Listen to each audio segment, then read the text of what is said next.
നമുക്കൊരു aesthetic birthday card prepare ചെയ്താലോ? ഈ കാർഡ് ഞാൻ പ്രിപ്പയർ ചെയ്തത് എനിക്ക് ഏറ്റവും പ്രിയപ്പെട്ട ഒരാൾക്ക് വേണ്ടിയിട്ടാണ്. അതുകൊണ്ട് തന്നെ ഇതിൽ ഒരുപാട് കാര്യങ്ങൾ ഞാൻ അറിഞ്ഞുകൊണ്ട് ഇഷ്ടപ്പെട്ട് പ്രിപ്പയർ ചെയ്തതാണ്. ഇതെൻ്റെ മനസ്സിൽ ഒരുപാട് നാളായിട്ടുണ്ട്, പക്ഷേ ചെയ്യാനുള്ളൊരു സമയം ഇപ്പോഴേ കിട്ടിയുള്ളൂ.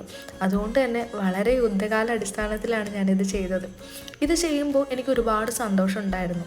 കാരണം നമ്മൾ എന്തൊക്കെ നമുക്ക് ഇഷ്ടമുള്ള ആൾക്കാർക്ക് അവരുടെ ബർത്ത്ഡേക്ക് വാങ്ങിച്ചു കൊടുത്താലും നമ്മുടെ കയ്യിൽ എന്തെങ്കിലും ചെയ്തു കൊടുക്കുന്നത് വളരെ വളരെ സ്പെഷ്യലായിട്ട് തിങ്ക് ചെയ്യുന്ന ഒരാളാണ് ഞാൻ. ഹാൻഡ് മെയ്ഡായിട്ട് കാർഡ്സും ഗിഫ്റ്റ് ബോക്സൊക്കെ ചെയ്തു കൊടുക്കാൻ പണ്ടേ ഇഷ്ടമാണ്. പിന്നെ നമുക്ക് ഇഷ്ടപ്പെട്ടവർക്കാവുമ്പോൾ പിന്നെ പറയേണ്ട ആവശ്യമില്ലല്ലോ. അങ്ങനെ ഞാനൊരു കുഞ്ഞ് എസ്തെറ്റിക് ആയിട്ടൊരു കാർഡ് പ്രിപ്പയർ ചെയ്തു. ഇതിൽ ഓരോ കാര്യങ്ങളും എൻ്റെ മനസ്സറിഞ്ഞ് സ്നേഹത്തോടെ ചെയ്തതാണ്.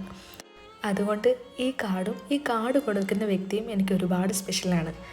ഫൈനൽ ലുക്ക് ഇഷ്ടപ്പെട്ടാൽ ഒന്ന് കമൻറ്റ് ചെയ്യണേ.